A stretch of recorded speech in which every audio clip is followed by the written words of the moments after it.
Oregon रे हुयुग कान 18 आना वर्ल्ड एथलेटिक चैंपियनशिप रे जैवलिन थ्रो रेना फाइनल इवेंट रे नीरज चोपड़ा आजा पूनाना थोक रेना कुरुमुटुते 88.13 मीटर संगीन रे वल्ला चपात काते सिल्वर मेडल हामेद केदा नीरज चोपड़ा भारत रिनिक पुइलु मेल एथलेट कानाय जहां दो वर्ल्ड एथलेटिक चैंपियनशिप रे सिल्वर मेडल जीत करा काना।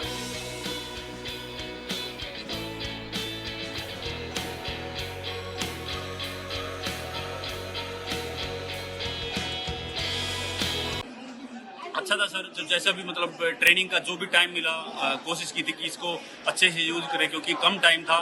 तो सबसे बड़ा चैलेंज तो ये था कि कैसे खुद को उस लेवल तक लेके आए।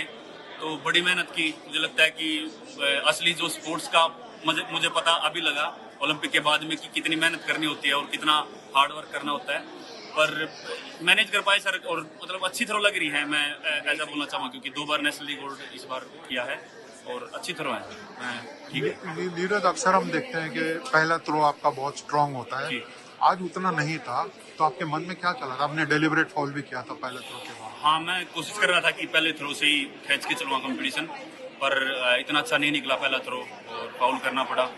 और पहले 2 थ्रो मतलब नहीं थे इतने खास, लेकिन फिर भी कहीं ना कहीं अंदर था कि हाँ निकलेगा थ्रो, और कहीं ना कहीं अंदर वो चीज़ थी।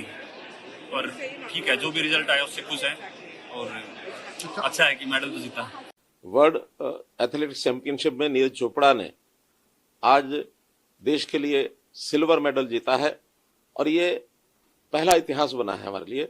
इससे पहले 2003 में अंजू बॉबी जॉर्ज ने ब्रॉन्ज मेडल तो जीता था, लेकिन सिल्वर मेडल पहली बार जीता है और इस अवसर पर बहुत ही खुशी का एक मुकाम है।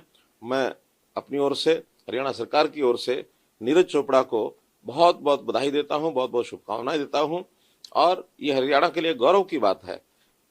पानीपत में उनके गांव में इस समय लोग इकट्ठे हैं, माता पिता उनके इकट्ठे हुए हैं। उनको भी मैं बहुत बहुत बधाई और शुभकामना देता हूं।